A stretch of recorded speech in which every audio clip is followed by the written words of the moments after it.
Have you ever heard of the flu? How about the common cold? What about chicken pox? Of course you have. All of us are familiar with the diseases of the body. However, did you know there are other diseases that attack parts of us just as important, if not more important, than the body? Let's listen to Jim Rohn explain the diseases of attitude and how we can cure them. The diseases of attitude. It's never that pleasant to talk about the negative, but we got to talk about it because life is part negative. These attitude diseases are like weeds that grow in the garden. It's a normal part of life. Here's a good phrase to note. Negative is normal. It's not successful, but it's normal. It's part of life. And here's the next key, in my opinion. You must learn to handle the negative. Don't ignore it. Handle it. Now, I know some people teach the other way. And listen to them, and listen to me, and then make up your own mind. Right? Don't be a follower, be a student. But I say you got to handle the negative. You don't have to live in it. You don't have to dwell on it, but you do have to handle it, my opinion. I know some people teach, just turn your head real quick and say, there's no weeds, there's no weeds, there's no weeds. They'll take your garden. So you've got to handle the negative. Here's what part of it is. It's called the Great War Between Good and Evil. Mr. Reynolds and I are working on a new book this year called The Great War Between Good and Evil. And there is a war on. The minute you were born, you got involved in the war between good and evil, between darkness and light, between negative and positive, between evil and good, between tyranny and democracy, between weeds and human activity. I mean, the war is on. If democracy sleeps, guess who never sleeps? Tyranny. In the absence of light, guess what's automatic? Darkness. If good does not arouse itself and become active, guess what moves in? Evil. It's a war. A mental war, a physical war, a financial war, between enterprise and ease, between accomplishment and failure. It's a war. That's why there's an Old Testament phrase that gives the best advice for human activity when it says, 6 days labor, 1 day rest. Now, I'm sure we've taken that to mean, don't work all 7 days. Take one off. Here's what it also means. Only take one off. Or you're liable to lose the war. Now, we've got it down to 5 and 2. And maybe that's not too dangerous. I don't know. If God would have thought of 5 and 2, he might have made it 5 and 2. I don't know. You can't think of everything. But here's what it does mean. Enterprise is better than ease. If you rest too long, the jungle overtakes the village. Now here's the good news about the war between good and evil. Evil is no match for good, but good must be active. Weeds are no match for human activity, but if you stand still, how far in will they come? All the way. They'll grow right up around your shoes. But if you get busy, how far back can you take them? As far as you wish. They're no match, but you must be active. That's why the 6 and 1. Make sure you're not losing the war by taking off too much. Guess what the average years are after retirement? 6. 6. Which means don't retire. Your chances are too slim. Okay. The war between good and evil, the weeds. You got to make sure you recognize the negative, handle it, deal with it. and then go on. Attitude diseases. Number one is indifference. The shrug of the shoulder. The guy's not even concerned. He's just drifting. This is called the mild approach to life. A disease known as mildness.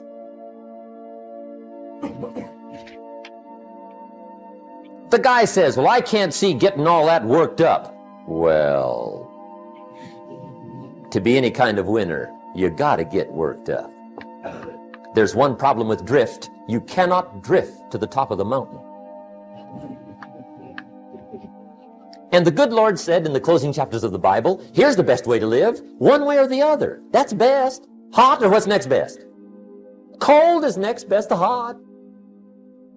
Not the half-baked middle, lukewarm, not too hot, not too cold. What a sad way to live.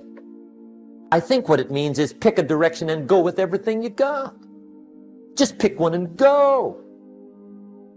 Somebody says, yeah, but what if it's the wrong direction? You'll find out quicker.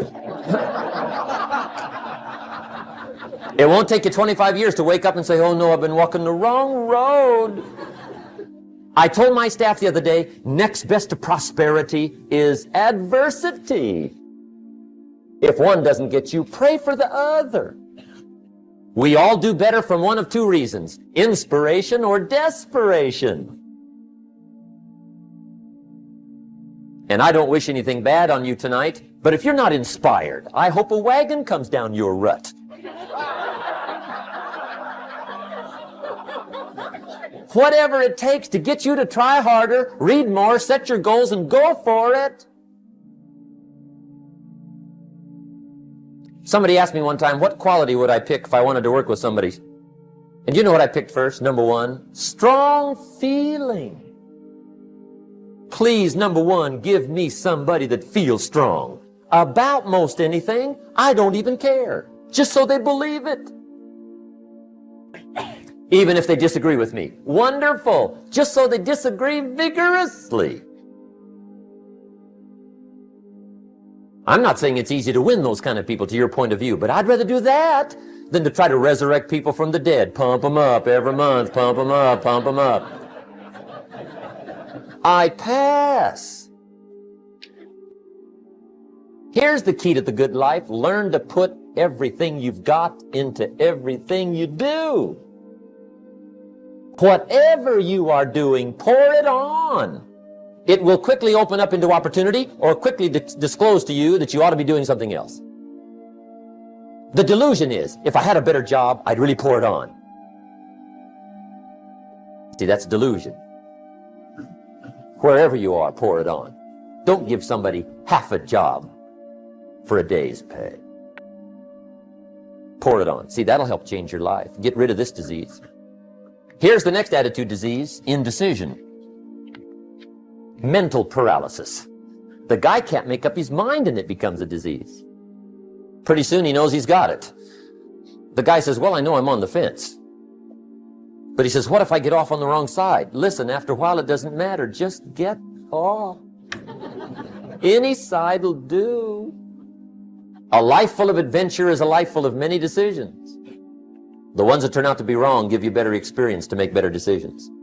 So don't see how many decisions you can get out of, see how many you can get into. That's where the adventure is.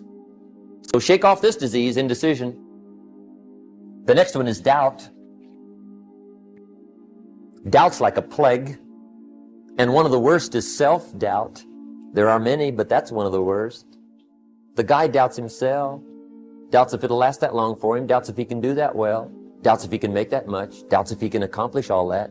A chronic, excellent self-doubter. You can imagine what damage that does to your future. So here's the key. Turn this coin over and become a believer. And there's many things to believe in. One of the majors is yourself. The understanding of self-worth is the beginning of progress.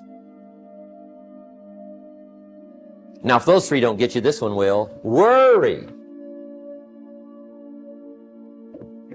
That's a devastating disease. Worry causes health problems, social problems, personal problems, family problems. It's devastating. Worry long enough, it'll drop you to your knees. could reduce you to begging. I know how bad this one is. I used to have it bad. I used to be known as a super worrier. Not a super warrior. No, super worrier. My family wished I'd have been a warrior. I got those years to make up for. But I'll tell you what. My advice to you is do what I finally did on worry. Give it up. Who needs it? I'm not saying it's easy. I'm saying it's worth it. It took me almost 1 year to kick the worry habit, and it was not an easy year. It was one of the toughest years I ever spent, but I finally got that monkey off my back. And I discovered you could live the most incredible life free of worry.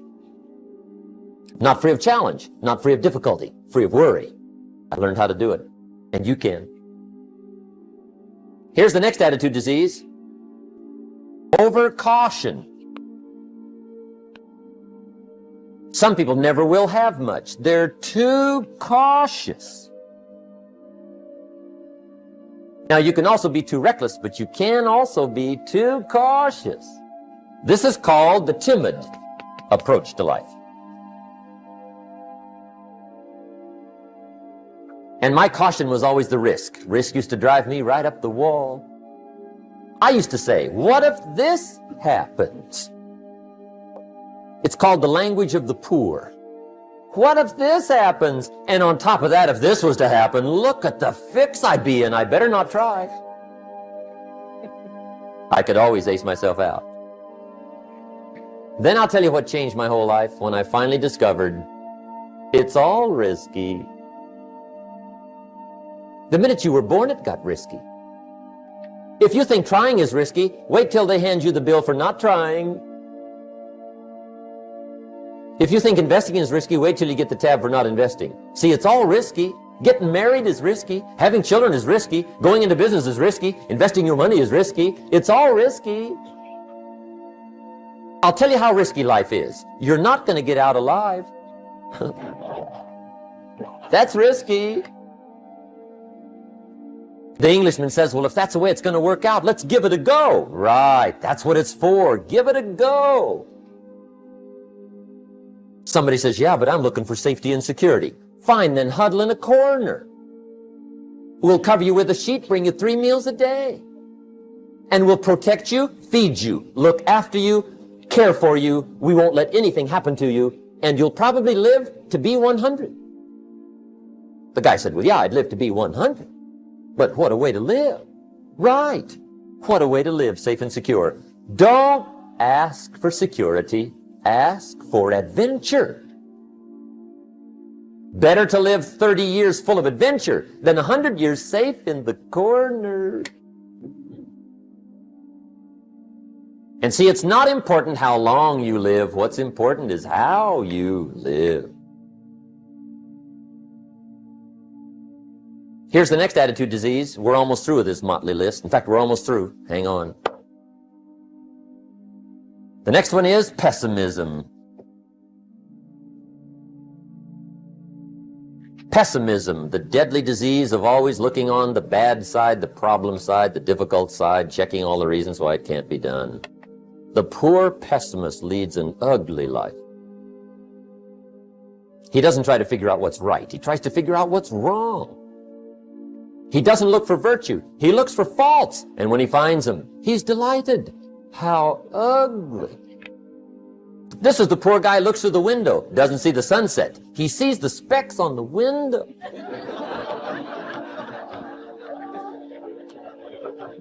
And this is the poor guy, right, who rushes up, takes such leave of his senses. This guy rushes up and he says, I've got 5 good reasons why it won't work. He's so dumb he doesn't know all he needs 1. He's got 5.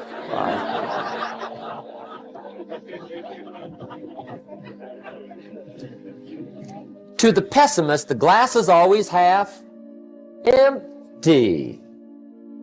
To the optimist, the glass is half full. Why would the same measure affect people 2 different ways? Answer, it all depends on how you look at it. Our lives are mostly affected by the way we think things are, not the way they are. The way we think they are affects us most. There's a subject we don't have time to get into tonight called better thinking habits. One of the major things Shoaff taught me when I met him, he said, poor thinking habits keeps most people poor. Not poor working habits. Most people work hard, but they don't think hard. And Shoaff taught me that the mind is like a factory, a mental factory. And whatever you think about all day long pours ingredients into this mental factory. And that's what builds the economic, social, financial fabric of your life. He quoted me a Bible phrase that says, as you think, so you become. How awesome. When he talked about poor thinking habits, he had me. I used to start the day reading the morning newspaper. I mean, you can believe that or not. I'd get a cup of coffee and read the paper. I'd load up on wars and riots and murders and stabbings and killings and bank robberies and muggings and car wrecks and tragedies. I'd even read the back pages. I seem to like that stuff for some weird reason. I'd load up on all that, and then I'd start the day. You can imagine the kind of days I used to have. You walk around on your financial knees. They call you economic peewee.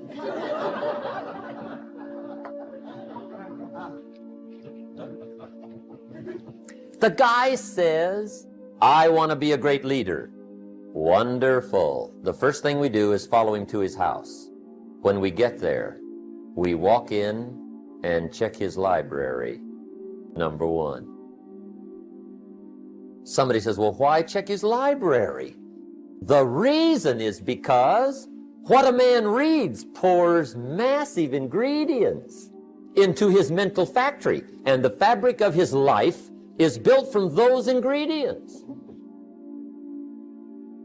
You would not believe what some people have got in their house to read. You would not believe. One of the best dressed up words I know for a lot of it is trash. Can you imagine dumping a barrel of trash into this mental factory every day and coming out with a rich, dynamic, positive life? It can't be done. You might as well try making a cake with cement. The kids back in Danbury, Connecticut, high school, they're asking me questions one day. I'm talking to the kids. Kids got good questions these days. One of them said to me, Mr. Rohn, how do you build the good life? I said, it's simple. It's not easy, but it's simple. Here's how you build anything. Select the right ingredients, keep out the wrong ingredients, and it starts with thought. Everything starts with thought. So you must be wise and careful what you think about, because that starts everything. You got to be wise and careful. I asked the kids, what would happen if somebody dropped sugar in my coffee? They said, well, you'd be okay. I said, what if somebody dropped strychnine in my coffee? They said, well, you'd be dead. I said, correct. Lesson one, life is both sugar and strychnine. You gotta be careful. I said, what if my worst enemy drops in the sugar? They said, well, you'd be okay. I said, what if my best friend, even by accident, drops in the strychnine? They said, well, you'd be dead. I said, correct. Lesson two, watch your coffee.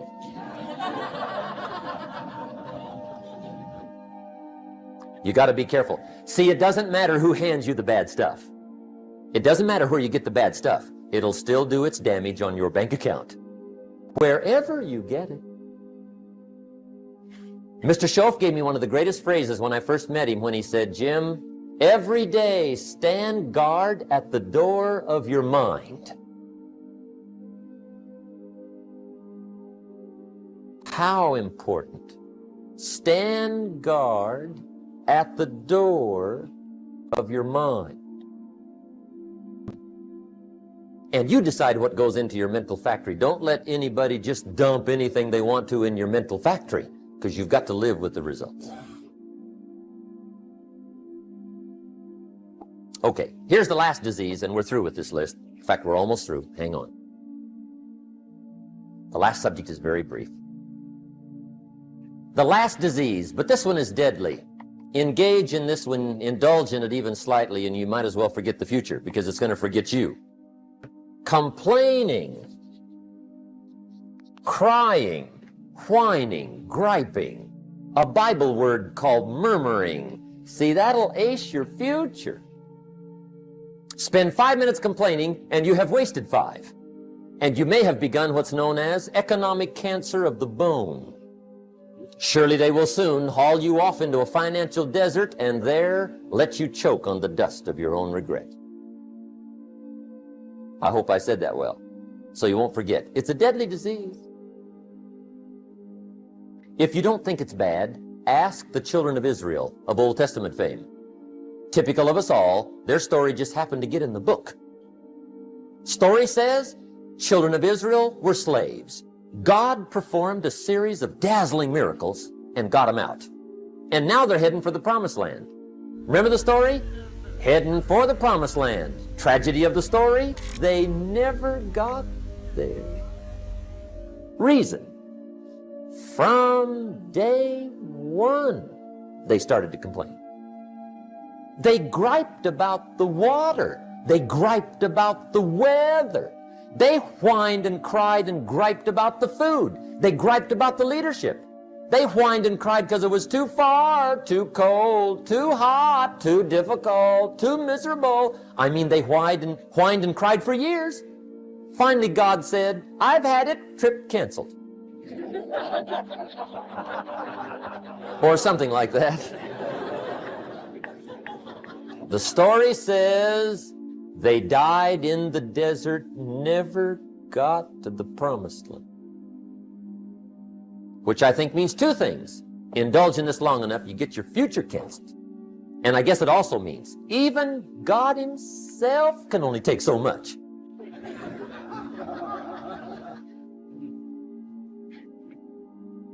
Okay. Just be on the lookout of the things that can destroy all the good you start. The war is on. And this evening, tomorrow, mentally, personally, socially, economically, you got to make sure you're winning the war. And this is part of it.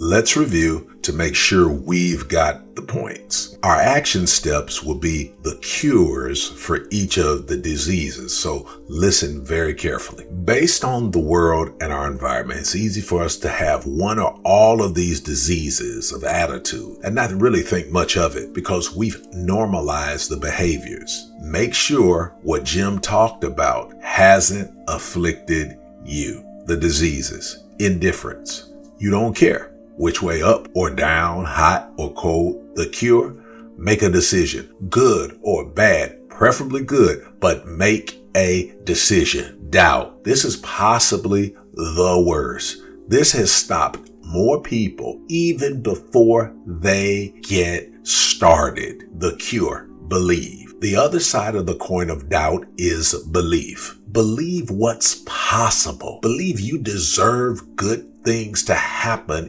in your life. The next one, worry. This doesn't just hurt your attitude, it can destroy your health and your mind. Many people have illnesses of the body they created by worrying. A man I know had a heart attack because of worry. Cure? Choose to give it up. It won't be easy, but it's necessary. Here's the thing. When you worry, that turns off the creative juices from flowing. Believing turns them on. Being over cautious. Some people will never be successful because they're too cautious. Timidity doesn't win the trophy. The cure. Take a risk. I didn't say be reckless. I said take a risk. More specifically, a calculated risk. It's all risky. Getting married is risky. Having children is risky. Going into business is risky. Investing your money is risky. Remember this though. No risk, no reward.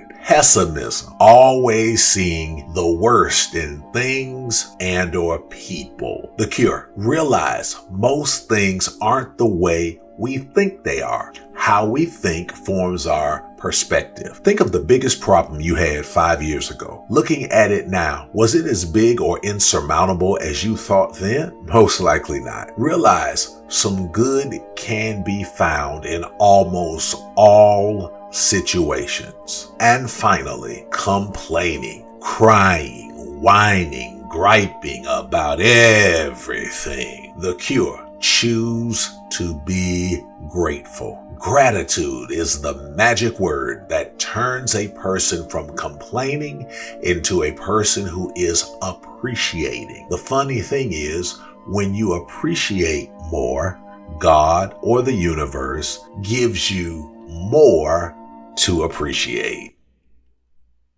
Thanks for listening and watching. Share this video with someone you care about. Help us inspire 1 million people to get past their give-up point and win with these lessons of inspiration and information. Click the like and subscribe buttons. Also click the bell icon so you are notified of new content. We appreciate you for supporting us with super thanks on your favorite videos. Your donations help us to hire more staff so we can produce more videos reaching more people around the world. Again, thank you from the bottom of our heart. If you need resources such as books, programs, and etc. to assist you in your journey, check out the links below. I'm sure there is something that will help you. Now, here are a few more videos that will definitely inspire you to win.